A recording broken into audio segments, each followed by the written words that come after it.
Yes. Hello. So, I was originally going to be talking to you about Sensu specifically, which it seemed like a good idea. It's a tool that uses lots of monitoring and things like this. But then I realized after being here more recently that I think there's probably some value in understanding monitoring as a concept, more as a way of thinking and a way of actually applying to your systems. So really, I'm going to talk about monitoring. But then I'm going to talk about Sensu. So you've not lost anything. There's still going to be some Sensu concepts. So, first of all, who am I? So, I work for Future Publishing. Been there 11 months, just gone. I spent more or less the last year replacing all our monitoring equipment. So we've got 350 odd hosts. We use Nagios. It was a bit iffy. Well, it's probably being kind. So I've come from a development background, and I've now become more of an operations member. I personally feel I live this kind of DevOps culture. I don't like the idea of a DevOps engineer because that's kind of misleading. DevOps is a way of thinking within your team. But I've come from a development background. I spent last week in a data center. So I've done everything from writing PHP shell scripts and Java applications and enterprise threaded, all sorts of crap, right the way through to humping servers around. So I feel when someone says full stack, they're lying. That's not full stack. Full stack is when you actually move kit. So let's see, this work. Yeah, cool. So that's what I've done. So I've helped shape our approach to monitoring. This is what I'm going to try and share, hopefully, with you guys. Now, I don't know if you're going to think this is stuff you already know. It's some stuff's fairly obvious, but just talking with my team and some of the ways that people approach monitoring, I think there's probably some conventions that aren't necessarily well understood. So I'm hopefully going to be able to try and share some of that with you. So I'm going to break this presentation up into 3 sections. So I'm going to talk initially about why you should try and monitor your systems. I'm going to try and talk then about what kind of things you can try and look for with your platforms. So the things that actually bring you value. Monitoring the right kinds of things in the right kinds of ways. And then I'm going to try and talk about Sensu itself, the tool that I spent a couple of months trying to integrate into our platform, and the experience I've had of that and actually bringing it to our platform and effectively being able to just turn off the server for Nagios and just not worry about it. Just off now, done. Okay, so there are quite a few people that should be interested in your environment. So they all have their own kind of motivations. So got different users that are looking at your system. It's not just about developers wanting to know if the development has actually gone out and gone live. It's not just about operations wondering if the hardware has just exploded in a big ball of fire. It's not networks guys wondering if switches are out. There's a lot of people that want to know about this kind of information. Clients are most important. I think if you're able to consistently communicate the status of your system to other users that are actually paying for your service, they're going to find a much better response to that. Status page is a great method of doing that. Things like status page IO, you can write your own system, but it kind of depends on what you're trying to do. If it's an API users, you want to have a much more technical status page. Something that you say, this system's offline, this system's online. If they're customers like just landing on, for example, a website containing content, like something like Future do, in those cases, you probably don't need a status page. You just need to have a friendly, something's gone a little wrong, you know, the kind of the fail whale from Twitter and that kind of thing. CEOs and managers are kind of low frequency users of your monitoring system. They don't really give a crap if your servers are just crashed. They really care about whether your money is coming through. The managers want to know systems about whether you're meeting your SLA agreements and that kind of thing. But monitoring isn't just about information about what's happening right now. Monitoring can also provide you information about the future. Monitoring can give you the information about trends. It can give you an idea of whether you're going to continue making money or whether you will continue to make SLA agreements, or even whether those SLAs are even viable in the first place. It allows engineers and developers to understand if your systems are going to fall over, whether they're, allows you to see these ebb and flow of your platform. So that's the kind of reasons you want to monitor your system. It's not just about the here and now. It allows you to understand what's going to happen in the future. So what? So what should you be trying to monitor? So you need to ask yourself, what's going to break? I feel I'm going to be moving out of shot from this camera. Little disclaimer, your systems are going to be different to our systems, which are going to be different to the next person's systems. The art of monitoring and sensible alerting and control is not about finding a tool that can solve a magic silver bullet turnkey solution from some big enterprise that costs £7 million. It's about finding the tool that sits well with your system. If you've got a very big, wide distributed, scalable system, you want to find a good distributed, scalable monitoring system. If you've got bits of kit that run Fortran, well, Sensu is probably not what you need. You probably need something else. So you want to focus on your customers. You want to try and think about what their actual needs are and how they interact with your systems. You don't want to rely on a single monitoring system. You don't want to just say, we've got this one monitoring thing and that works for us and that'll be perfect. Because it will break. Because everything breaks. You have to embrace that failure. That's what monitoring is all about. Is you need to understand that your systems will crash, they will fire, they will explode for no apparent reason, they'll stop sending alerts for no apparent reason. So use a couple of different solutions. It doesn't have to be 8 same monitoring systems looking at the same things. Use something like Pingdom or Status Cake or these kinds of systems to look at your external customer-facing systems, then use something like Sensu internally to give you a better idea, give you the granularity. Gotta let people in. Your platform probably has asynchronous operations, workflow processes, things that happen as scheduled rate. You need to check those as well. It's easy enough to hit an API endpoint that says, is my system up or down? But there are other processes in your business that will probably be happening frequently in the background that just need to keep ticking over. The boring stuff, cons, making sure your logs are rotating. Little things that sort of just happen. Log rotation, that will probably just work. I wouldn't recommend monitoring that, but if you've got a build process that relies on message brokers, you want to make sure those broker messages are actually getting where they should be, and you want to have a feedback process and bring these systems together. Don't run straight to PagerDuty to wake someone up. If one of our servers goes down, I don't really care. But if our website goes down, I do.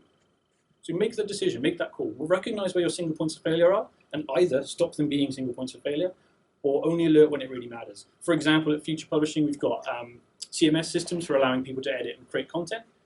If one of those systems goes down in the middle of the night, sometimes you don't really mind because it's not during office hours. Next morning comes along, we look at our monitoring views, that system's offline, fine, take care of it. And you can do that when those systems go down, but you couldn't do that if it was our live system. So you need to make that kind of decision. So where do you begin? So you start with taking the simple first steps. You start looking for the big hitters. You look for things like my server's gone offline, if that's a big problem. You start looking for the website throwing errors. You try and think about what impacts your users. If your site's gone offline, obviously your users are upset. If your billing system's offline, well, your internal customers are now upset because you're no longer paying for stuff or you're no longer invoicing for stuff. So you need to try and think of those ones as the first ones. Look to how your systems have behaved in the past. Your history of your platform will give you a very good idea of the kinds of things that will fail, and ideally you've gone off and fixed them, but it also gives you an idea of the symptoms of that failure. You now know how you've seen that failure happen before, so you can sort of keep an eye for that sort of process. Some code is more fragile than others. You have to accept that. There's nothing wrong with that. Complex code is what makes your product unique. That clever broker mesh used to distribute content around the world, it will fail, and it will fail more often than you want it to. The shared file system used to lock clusters, it will time out and start breaking. But that's okay, as long as your system can cope with it, as long as your system can tell you, and as long as you know what to do with those messages. It's only a failure if you put your head in the sand and pretend that failure doesn't exist. Just hide away and pretend it'll all be fine. Then you've got an actual failure. So, common things, fairly obvious stuff. It's standard kind of monitoring 101, the disks and the valve, and all that kind of really boring stuff. The kind of stuff that operations are really interested in, because when that breaks, they'll get woken up because it will probably mean something bigger will now fail. Sometimes people want to know about uptime if machines are restarting. We've got monitoring on our configuration management system, so we use Puppet, so we keep an eye on whether Puppet has successfully completed properly, or whether people are using different environments for too long. But again, it depends on your use cases. If you don't use Puppet or you don't have that sort of process, maybe you don't mind, it doesn't matter. But you can find tools that allow you to kind of blend that monitoring approach. So, key things. I really like the idea of using a HTTP status page.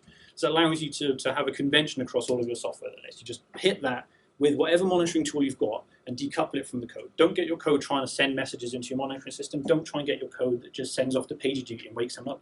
Because if you've got the code on one machine right now and it's a single point of failure, well, that seems like a great idea. If that's broken and something triggers a dead man switch to fire PagerDuty, great. But what happens if you clustered it? Well, now I've got 2 machines, and that will fail, so I've just woken someone up, but the system's still up. They're going to be annoyed with you, and you're going to have to probably explain to them, or at least beg for forgiveness. And I've been on the receiving end of this, but I accept it and I treat that as an opportunity for a conversation to have. Developing that convention allows everyone to assume that your applications will all have that endpoint, and it will follow a standard model, which means you can reuse the checks you create against all of your systems. So we're using this sort of model where you've got different applications coming from different parts of our system, got Java apps, PHP apps, Lua apps, all sorts of different things, but they've all got that conventional HTTP status endpoint, which allows us to just run the same check on every single service. And just straight out of the box, just works. Keep those checks lightweight. There's no point having a status check that takes your system offline. If you're checking a million things and you go, yeah, the system's up, and you've just taken 100% of CPU for 5 minutes, well, that's probably not fine. You can try caching some results for like third parties, but you start going down a slippery slope of untrustable monitoring. So again, it can be acceptable, but you might want to have a cache clear event or something like that just to let you have that flexibility. I've got tiny notes on this. So clusters obviously have their own complexity. Consider how you monitor those clusters in different ways. Sometimes having 20 HA proxy nodes all clustered off, if 10 of them fail, you might be fine. If one of them fails, you might not be fine. It depends on your business. It depends on your use case. If only 1 out of 20 fails, you've probably got bigger problems. You probably need more. So consider how you approach monitoring clusters. Businesses. So when you're trying to monitor what your company is doing, this is where your kind of managers and your CTOs are kind of interested. If you can get access to something like your Google Analytics or the goal-related targeting and monitor on those, that can be really beneficial. For instance, if you're you do a deploy and suddenly your revenue starts dropping because all of a sudden that checkout page is no longer working, you can find out from your monitoring system quicker than waiting for someone in finance to say, we haven't made any money this week. Is this a problem? It's like, well, yeah, obviously. Why did it take us a week to work this out? Hook into those systems if you can. It's not always true. You might have difficulty. The reporting structure might not allow for something like that. But if you can, I would recommend trying it. Social media mentions are also quite beneficial. You can get tools that allow you to work out the intent of a tweet, for example, whether it's a good thing or a positive mention or a negative mention. If you're a very sort of social, proactive kind of media firm, for instance, that might be very beneficial as well. Someone's complaining a lot about our system. Is there something we've missed that our monitoring system's missed? And so you can do something about it. So just as a very simple practice, the simplest example, you've got a web balancer and 2 backends running standard processes. You've got a cron job running on one of them. First thing you want to do if you're doing first monitoring, just check those services are running. Is your load balancer returning a status page of 200? Is your Nginx processor doing the same? So you've got a check here that says my balancer is returning content. You've got individual checks running here and here that are saying this particular box is returning content. The cron job, don't worry about it. It'll probably keep working. Cron's pretty robust. If you're running it long enough, you probably worked out most of the kinks. It doesn't change that often. You probably don't need to worry about it, at least not in this case. The internal checks are really useful, as this system could be running quite happily, but if the system's just gone away, you won't know about it. So you need to keep an eye on these things as well. But don't wake me up if that's dead. I don't care, because that one's still working. Wake me up if this breaks, then I care. It's very easy to implement. You could probably not even use Sensu for something. It's just a cron job. We use external tools. It's not very difficult at all. But then, as you get bigger scale, you add more and more web servers to things, you start worrying about the thresholds of this system. So you might want to look if only half the servers are up here. You want to start saying, actually, our web pages are a bit slow. Now my customers are getting impacted by slow page responses. Now you want to start looking at the actual qualitative measures of your systems. So you start being able to just start layering up your monitoring. Don't dive straight in and go, I want to have all the requirements of our system. I want to know exactly what I expect from my platform. Dive straight and try to do that. And as I mentioned, you can start trying to check crons, either by inference, by looking at the events of error logs, or whether they've triggered some other operation, or directly by letting your cron tag a file that says I've done something. But it still only focuses on an out. So why not look at thresholds over time? So you've got spikes in traffic, the number of errors coming out of your web servers has suddenly changed. Your applications are still working, the home page is still rendering, but now you're getting a lot of 500s for some reason. And you can see, what most websites, most big infrastructures will end up with, there's a kind of residual noise of things not quite working, bots finding pages they shouldn't do and posting shit they shouldn't be having, WordPress being WordPress, just the normal kind of crap of a big complex system. But when that changes from being 1 in 100 to 1 in 10, maybe there's something going on here. Maybe there's something we need to check into. And that requires you being able to look over time. You need to be able to aggregate these things together. So that will fit really neatly into whoever's talking about Elk after this, because that's the kind of system you need to be doing that sort of thing with. So when you're looking over time. Use Graphite, for instance, for failure counts, both thresholds and response size and that kind of stuff. But Elk just lets you really drill into it. So yeah, it actually starts becoming really relevant for managers now, because you can see over time, the last 7 weeks, this is how many users that we've had, this is how it's changed on deploys. Developers get really good feedback when you do a deploy. and suddenly, excuse me, all your web servers are throwing errors. Well, probably the deploy just broke it. It's not that users are doing something different. You just broke your code. So your users matter. You want to know when they're in pain. That's the first thing you need to do. Understand when your website's on. Understand when your website's off. Your users aren't necessarily people landing on websites, though. Your users can be internal members of your team. It can be the finance guys making sure you're going to get enough money to get paid next week. It could be people creating new content and trying to make sure that they're able to push new articles and that kind of content. So users can be internal as well as external. Those status pages, totally recommend. And do lots of small checks. Don't try and make one really big complicated check. If you've got like an e-commerce site and you want to check, can I add something to a cart? And then can I go to the checkout place and enter my address details and then click checkout and then make sure I get it paid? That's just a ridiculous check. That's going to take so long to run. It's got so many variables. And what happens if it fails? What's failed in that check? Is it the checkout? Is it the address entry? Is it the web page not working? Is it too slow? What's going on there? Lots of small checks allow you that granularity. Downside, you get very noisy checks. You get lots of things going off and going a bit nasty, but I think it's beneficial. So, I'm doing all right. 17 minutes, not too bad. So, Sensu. What can Sensu do to help us with this? So, I'm going to have a little swig of beer because it feels part 3.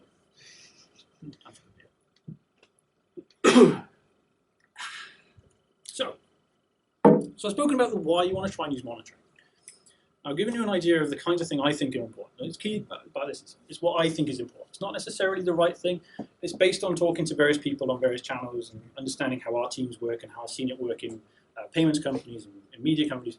But your systems may be different. You may have different priorities. You may have different scaling problems. But fundamentally, it's conventions there. It's status pages and sensible common sense stuff. So Sensu is a brilliant tool for our position, and I'll explain why. So my experience of using this system, so hang on, that's the wrong slide for me. Engage brain. So Sensu is as is described here, it's a new generation of monitoring system. So people are typically familiar with something like Nagios. Nagios is a very centralized master monitoring system where it will ask servers, please can I have a result for this particular check? Thank you, I'm going to process that. It's got a nice big interface, you can got lots of buttons to push, and it's just massively complicated, powerful, complicated. And so Sensu just sort of goes, you know what, I don't need to remember about all these reports, you don't need to worry about all this history, you don't need to do all that stuff. All I really want to do is take events, handle them, do something with it. So it uses a couple of simple technologies. So it uses a message broker, so it uses RabbitMQ or Redis for message brokering to transmit messages between your services. As a Redis box for storage of like kind of local data. And Sensu itself is just a Ruby or JVM application that just runs on your clients. So I've done experiments with using Docker, kind of like sidecars. So you have your application, you run another container with the Sensu client, you link it together. We've got this all running across pretty much all of our estate as the Ruby applications. It's got really good documentation, so if you want to know anything about it, and the Freenode IRC channels are great. You'll often find me in there answering questions or raising questions. It's really, really helpful. We've written custom plugins for this thing. We've written extensions for this thing, so like SNMP trap handlers and all sorts of complicated sort of bits and pieces. But fortunately for us, we sort of do a bit of Ruby in engineering, so it's something we're sort of familiar with. So events. That and that makes sense. No. So Sensu events, Sensu is really great because it provides you with a really nice, simple, conventional way of describing a particular check. And the check being something like hit this endpoint, check this, do all these kinds of operations. But it does so on a client. So with Nagios, you'd have a server needing to know about all of the clients that are connected to it, and then ask each of those clients, can you do this thing for me? The client would then look in its configuration, find out the command to run that command, and then respond back. So you have this kind of pull model. Please do this thing. Okay, I've done this thing. Whereas in Sensu, you can do it the other way. You can still do that model if you really need to, but personally, I feel it doesn't scale so well. So what we've set up is that all our client servers run the Sensu clients, and they have their own configuration. They just tell Sensu, here's the status. So I periodically just flush the entire database out of the Sensu masters, so the dashboards that have all this information just clear out. All of our servers are spontaneously disappeared. But then within about 40 seconds, every single one's back, because all of those servers have sent another message and Sensu's gone, oh cool, there's a server over there, I now know about that, I'll keep an eye. It uses JSON as its kind of communication form. which makes it really nice for debugging. You can really easily kind of see what's actually happening. Yeah, it's nice, really handy. So as I say, it tries to do only the one thing well. It doesn't try and create reports, doesn't try and do anything overly involved with analytics. It assumes that you have other things for that. It assumes you're using something like ELK to capture all these events together and do something more interesting. It tries to do a bit of dependency stuff, but it's not so great with that. But it follows the kind of Nagios de facto standard of checks. So if you have a Nagios installation and you need to move to something like Sensu, you just take the same checks. Single line output, exit codes, it just works really easily, which was really handy for me. I was able to reuse pretty much all of our existing check infrastructure, which admittedly wasn't that much. It mostly relies on monitoring from other systems, but the scripts we did have, the very custom, tailored scripts, we were able to reuse. But the key thing for me was the fact that with our Nagios platform, our engineering team, the operations team, the people in charge of Nagios, if we wanted a new check on a new service, they were the guys you had to go and talk to and request it and go, okay, this is how my service works, explain the whole process, do all of that, which meant that we never had anything useful against our platform. With Sensu, you can flip that again. You can devolve that responsibility to the development team. Or it's not a responsibility, it's kind of, you can share that ownership perhaps. So you can define the checks on each service, you can define the checks within your application. So if you've got an application that does a thing, you can say, and here's how to check it, and here's what it means if it fails, and here's what you can do. Which has been really nice for us. We've been able to reduce the overhead of operations having to create more checks for things, but at the same time allow developers to say, actually, this is really important, we really want to keep an eye on this, and they can do that for themselves, and tell us how it works, and keep us happy. And even wake us up. There's nothing stopping any of our developers putting something into PagerDuty and waking us up at 4 AM, nothing at all. But we accept that, because that, to me, seems like the right thing to do. As if they wake me up for something they didn't need to wake me up for, I'll have a nice face-to-face conversation with them the next morning. Or maybe a little later, I'll stay in bed for a little longer. It's one of the perks. But if they have woken me up for something that is important and I can do something about it because they told me about it, perfect. So, this is my experience. Let's say we'll replace Sensu. I've used Sensu to replace our Nagios systems, some cron systems, some ghastly Perl scripts hitting routers. Oh, God. I've improved the visibility of our monitoring system. I said the Nagios system was pretty much ignored by everybody, which means it just fell apart. We're creating these checks on the fly. So the Nagios system was creating these checks on the fly from metrics. So you'd send metrics to Graphite, and then Nagios would go, oh, cool, there's a server over there, I'll try and watch it. Yes, we looked at a few different technologies, but Sensu was really the one that stood out for us. It fitted our objectives around scalability. Being able to just get clients appear out of nowhere and report back and get those monitored proactively was really, really good for us. Obviously, it tells you when those servers go away again as well. Otherwise, it'd be fairly useless. We can make it really scale really nicely. So the platform we've set up uses a combination of things like virtual IPs, balances, and multiple endpoints, and broker meshes, and that kind of stuff. So depending on how far you want to push this system, you can push it. You can have multiple clusters. You can integrate with systems, put multiple data centers. But similar to how Sensu tries to only do one thing well, it lets you decide how you want to scale the system. It doesn't try and solve all of that for you. If you want to use an Amazon balancer, you can do so. If you want to use a HA proxy, you can do so. Admittedly, that kind of sounds like they're just going, it's not my problem, let someone else take care of it. But it's done, it's recognized as a thing, so it has the right kind of API checks of itself to let you monitor it and balance it accordingly. Yeah, I mentioned all that other stuff, sounds cool. So this is a rough architecture of how it basically works. It's very, very straightforward. You have basically your Sensu nodes, your Sensu clients that are just sitting out in your cloud, in your virtualization space. You've got your physical servers. They're all running the agent, which is either a Ruby app or a Java app. That will run operations or receive events. And we'll send that message onto a broker, which then is read off by multiple masters if you so need. So we've not got a single point of failure with the masters either. You can have, I think in our case, we've got 3 masters hitting the brokers. One of them will take the message off and then send it off to handler scripts, which again, very straightforward. It can be Bash or Ruby or anything you want, which then sends them off to other systems. So Ruby to PagerDuty or Slack. So we get quite a lot of messages in Slack when we have like a hardware failure, which is quite exciting, to the point where we have to use another room, which gets a bit loud. But, it's okay. We just get annexed for sure. But you can see I've got Graphite here, so it supports metrics as well. So you can have scripts that are generating not just events, yes, no, this is working really well. You can actually say, actually, this is how many messages we've received, or this is how slow things are going. and just send that through the same infrastructure to Sensu to a handler that's designed for dealing with metrics, and then send that into whatever metric system you do. So it's got support for Graphite, InfluxDB, OpenTSDB, I think there's a few others, but again, it's just a handler script, so it's quite straightforward to integrate it to whatever you kind of fancy using. So yeah, as I say, Sensu just runs a single process, gets a line of output and an exit code, puts it into JSON, which again, as I say, is really nice. You can quite quickly debug that.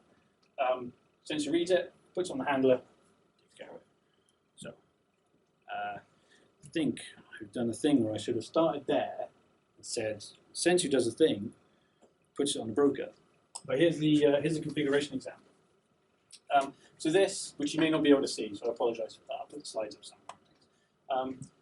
This is a YAML configuration that we use in our infrastructure, which ends up being turned into JSON, but effectively each of these keys is just a JSON. So you can see you've got a command to run. So in this case, it's checking processes, making sure that Sensu is available, or Sensu has exactly one process running. It tells you what handlers, so if Sensu dies, make a PagerDuty alert. Now it seems a bit odd. How can Sensu tell me it's not running? It's got multiple masters. So one of the masters dies, the other one will tell me. So you've got a built-in resilience there. You see we've also got custom fields. You can include other stuff. So in this case, if the processor nodes go away, it'll actually tell a specific channel in Slack. It will give us a little bit of extra tips and runbooks, which I will now explain. Ta-da! Runbooks. Runbooks are really handy for us. They allow us to get our development team who are creating some of these checks, who are defining what these checks should be, to put a wiki page up or a link to some documentation that says, if this happens, here is a nice long explanation as to what's happened, what you can do about it, does it impact, who you can now ask about more about it. It lets you, at 4 AM, when your systems have just exploded, go, okay, it's okay, someone's written something about this, I'll have a little read. And you can just calm yourself, unless it says impact, super urgent, fix immediately, then you can also calm. And references other information, it's really, really handy. It just gives you a nice syncable place where you can understand what's happening. And then you can reference that later on in other systems. Tips are equally useful. This is an example of a tip we send out when one of our message brokers starts filling up with messages. So messages are being sent from some of our metric systems, and if you get to a point where the number of messages off the stomp system is reaching an infinite time to get rid of, as in the number of messages, it will take an infinite amount of time for all those messages to be read off. It's probably broken, but here's a little tip. Oh look, network issues can cause us to break. Restart our process on a completely unrelated server from somewhere else. And this is something that goes into Slack. So this is a message that normally doesn't really matter. It's not a PagerDuty level thing. But in Slack, when during office hours, oh, that's just happened. That's okay. Fix that. And if there's a network issue big enough to cause this kind of failure, the likelihood is lots of other things have just failed that you're too busy working on over there that you'll forget that's existing. So this will come back every 20, 30 minutes, say, this is still a problem. You probably do something about that. So as I say, really great on 4 AM because we include these in our PagerDuty messages. It's the thing we do. Started yet? You do that? So you get that message and you can go, oh great, someone already has thought about this for me. I feel really good about this. I'm not freaking out. I know what I can do about this. And on a big scaling system where you're moving servers and you're adding new platforms and new products are coming along, this is brilliant. So yeah, you are here. So you've got your event. Sensu is now trying to handle it. Now you're handling it. So the handlers themselves, basically very similar configuration. You've got a command. It has a couple of different types in terms of how Sensu can then send the messages to other systems. So it can use just a pipe handler where it just forks a process and uses standard out just to send that traffic to it. You can also use TCP and UDP. So if you've got, if you want that Sensu event to be sent to another web service, you can open a TCP socket, send that traffic across, and then handle it somewhere else. That's used for a typical example in kind of lightweight metric systems. If you've only got a couple of metrics coming through, you can just set up a TCP connection straight to Graphite, and it will send all that data across. You wouldn't want to use it for large volume because it makes a new connection each time that event's handled. As you can see, you've got the configuration. All of this configuration here is actually overridable within your check. So you can see here I've got the channel which is going into this alerts room, but the check script I showed you earlier on actually overrode that. So you can include additional configuration in here. But it's pretty straightforward. But again, it gives you that flexibility to devolve responsibility and control to your development team who want to be able to say, I want to know about this, but don't need to wake anyone else up. So we've got some of our web developers who are really interested in certain files being updated regularly. So they get told if that doesn't happen. I don't get told. Our ops room don't get told. They do. Which is perfect, because then they know what to do about it and they can go and fix it. So yes, the metrics events, pretty much the same thing. The only difference is you specify it's a metrics type. The key reason for doing that is with a normal check, it would send just the one line and whether it worked or not. And if it worked, it doesn't even trigger an event. It's like, it's okay, man. You don't need to handle anything about that. If it's changing from broken to okay, then it will. It will just say, you know, this is cool now, but it wasn't before. But if it's continuing to be cool, nobody cares. It's working. So with metrics, it'll always send that message. So you've got your handler is always getting that string of data. And it also sends the entire output. So by normal behavior, we'll just send the first line. With metrics, you can get hundreds and hundreds of lines. It's really great if you've got like, we have REAC monitors that check, well, pretty much every variable you can get out of REAC. And that's thousands of lines of metrics, but as a single event sent across. Causes Graphite to cry a little, but it gets it every minute, so handles it. What are you going to do? So here's an example of standard CPU check. So you've got, you know, our Sensu servers, CPU data. It's just very, very typical Graphite syntax, and then Grafana showing that data. It shows the sort of ebb and flow between the multiple servers you've got running here, where sometimes it's kind of busy handling stuff, and sometimes it's just chilling out. So there's sort of the two systems sort of kind of balance each other quite nicely. And so I mentioned dashboards. I didn't take any screenshots of these, which is a bit stupid, but you know, the one part of this thing that's actually visual, I haven't got pictures of. So I'm sorry about that. So UchiWare is the kind of official dashboard. It's all right. It does a pretty good job. It's quite pretty, but it's Angular, so it's a bit flaky sometimes. But functionally, it does work. You can get all the information out of it. It's got some nice features where if the custom data that you have with your check, you can include that within those screens. So if we've got checks that include a URL to an image out of Graphite, and an UchiWare will render it. So for example, load and CPU metrics. I really wish I took a picture of this. It will include this link to Graphite. And when you go to UchiWare and look at the check, it will give you the graph of trends. So you go, oh, okay, CPU's high. Click, oh, look at that. Well, yeah, it's been high for quite a while. Maybe there's a problem here. Or you can include the links to the runbooks and you know, ELK and all that kind of stuff. It's really handy. Mosaic is something I wrote, because UchiWare is great when it's on your front screen, right in front of you. But we've got TVs around our office, and I wanted to put some of this information around. So Mosaic is an application I wrote, which is entirely client-side that just hooks into the Sensu API and just renders it as big old boxes. I will try and show you if you're interested. But it just gives you an overview of every service. So we've got, as I said, like 350 odd boxes. I don't care about ones and twos, but when my entire wall has just gone red, John's probably just done something. And then, so the Sensu Grid is another project similar to Mosaic. It looks a lot nicer. It's made by a consultancy called ThoughtWorks. And they're like, oh, look at our clever Python code, blah, blah, blah. But it does look really nice, and it's much more functional than mine. But it tries to serve a sort of middle ground between these two things. My view is just big old view of the entire system. UchiWare is nice drill down view, and the Sensu Grid sits really nicely in the middle of those two. But again, you choose the systems that work for you. So the issues we've had, as I said, UchiWare isn't perfect. The Sensu API, which has nothing to do with handling events or processing events, it's just used for interrogating the system. That can be a bit weird sometimes. If the Sensu server restarts, the Sensu API sometimes loses track of what's going on, just needs a bit of a kick. Doesn't happen very often, though. The no maintained history is interesting. So Sensu only really keeps 20 events just to allow it to tell you if it's flapping, if services are flapping. So if you want to know what's happened an hour ago, you need to look somewhere else.